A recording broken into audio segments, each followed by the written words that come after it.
kita harus bahas sama-sama. Jadi komitmennya itu ya, kita cari jalan tengahnya. Di samping kita juga tahu ada sebagian yang menginginkan fleksibilitas. Banyak yang bekerja di ojol juga nggak kepengen terikat secara ketat. Jadi kita cari jalan sama-sama.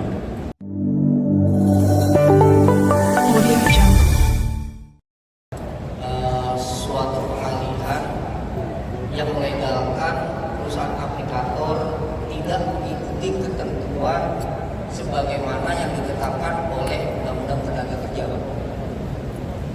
Mereka tidak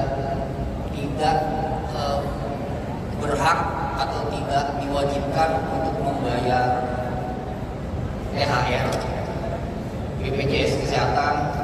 Ketika kita terjadi risiko di jalan juga itu tidak di-cover oleh mereka, Pak. Nah, ini mohon kepastian dari Pak Anies mengenai hal ini. Dan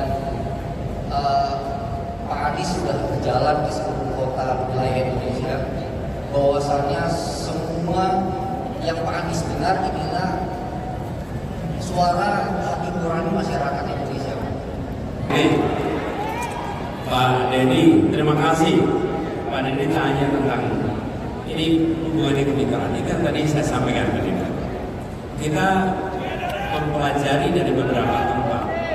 Ketika hubungan yang diubah menjadi hubungan kerja dalam pekerjaan itu, maka secara pembiayaan itu berubah total. Dan ujungnya demand harganya naik, demand turun. Dan ketika demand turun, makin hari makin kecil. Akhirnya usahanya malah jadi ada yang tekan, ada yang keluar. Di Spanyol keluar. Nah, jadi maksud saya, kita harus cari jalan tengah nih. Makanya tadi saya bilang, kalau kita bisa membuat Indonesia yang bukan pekerja di dalam, tapi juga mitra yang nggak dikasih apa-apa, tapi jalan tengah. Dan kami berkomitmen. Ketika saya mengatakan kami berkomitmen, dan teman-teman tanya, kira-kira dijalankan atau tidak? Ada yang rekam jejak di Jakarta. Kira-kira di Jakarta kami tidak meninggalkan buruh dalam komitmen kami soal ini. Jadi kami akan lakukan. Jadi kami berencana ketika kami mendapatkan kewenangan di bulan-bulan pertama langsung ini dibahas, langsung kita bentuk timnya, langsung bikin task force, langsung bahas sama-sama. Saya ingatkan ketika kita mengundang seluruh operator transportasi umum Jakarta, itu lebih dari 27. Pertemuan pertama panasnya luar biasa. Saya belum pernah datang sebuah pertemuan sepanas itu. Panasnya luar biasa, keras sekali. Kita mencari kesepakatan apa jalan keluar untuk seluruh transportasi umum. Dan akhirnya ketemu. Berapa kali pertemuan? 77 kali pertemuan. Sampai selesai. Tapi sampai kesepakatan. Begitu sampai kesepakatan, sampai hari ini tenang, teduh, damai. Karena itu kesepakatan. Nah, kadang-kadang kita ini di pemerintahan itu nggak sabar. Pengennya cepat aja bikin aturan. Nanti kalau itu udah heboh dihadapi itu kalau 2-3 kali itu hilang. Nggak bisa, jangan begitu.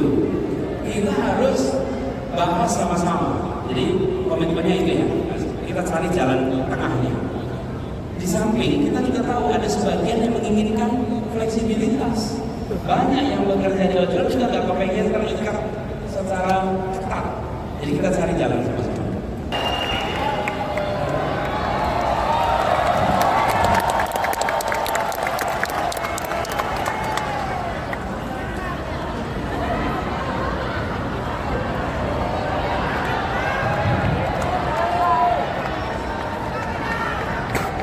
Terima kasih Bapak. Terima kasih. Baik, sekarang di sini.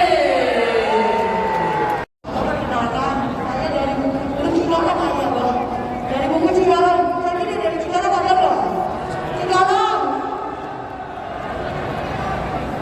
Iya, Pak. Suaranya lebih keras lagi.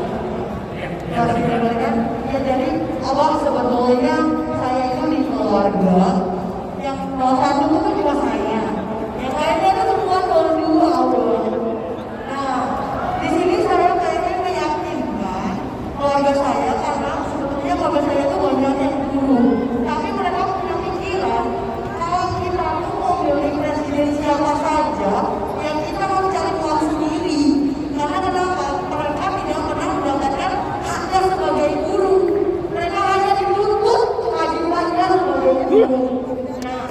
Dan di sini tuh banyak sekali dan aku kayak masih kurang edukasinya untuk apa sih yang bisa kita tuntut, karena kenapa? Dari negara sendiri itu nggak terlalu memikirkan gimana sih biar rakyatnya ini bisa sejahtera sesuai dengan undang-undang ketenagakerjaan yang ada. Dan Melisa.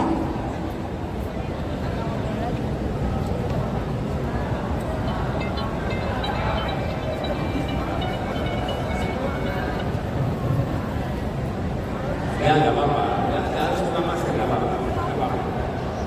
Ini Mbak Lisa, jadi kalau berbicara dengan orang lain dan bicara pilihan, ajak untuk membandingkan. Nah, membandingkannya bukan membandingkan janji saja, tapi bandingkan pelaksanaannya di masa lalu. Karena itu paling mudah. Karena udah kejadian kan, kalau besok, kita belum tahu nih. Tapi kalau masalah kelihatan, bila dahulu menunaikan yang dijanjikan, besok akan melaksanakan juga. Tapi bila dulu berjanji dan tidak dilaksanakan, ya besok juga nggak akan melaksanakan. Betul tidak? Kalau janjinya akan bersama dengan rakyat terus, ya bersama rakyat terus sampai di akhir. Tapi kalau bersama rakyat terus di tengah jalan atau nggak bersama rakyat lagi, terus di mana?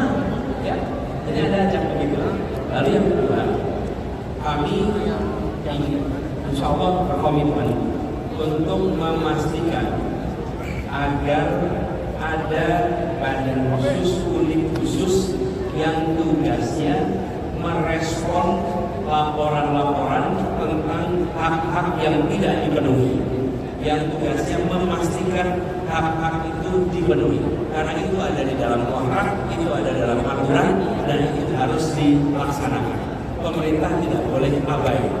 Dan saya menemukan di kota-kota yang jauh dari Jakarta, di mana di situ seringkali perhatian media kecil, sosial media kecil, sehingga ketika terjadi penyimpangan dan pemerintah itu abai, guru tidak bisa berbuat apa-apa. Lapor ke pemerintah setempat pun tidak direspon. Ngomong di sosial media nggak jadi trending topic. Dan kalau ketahuan bisa muncul masalah. Karena itu kalau ada hari ini yang tetap datang pakai masker, hargai. Karena belum tentu itu memudahkan bagi yang bersangkutan kalau membuka masker. Betul ya? Jadi dengan cara begitu kita melindungi. Gitu ya, Melisa. Terima kasih. Baik, Terima kasih.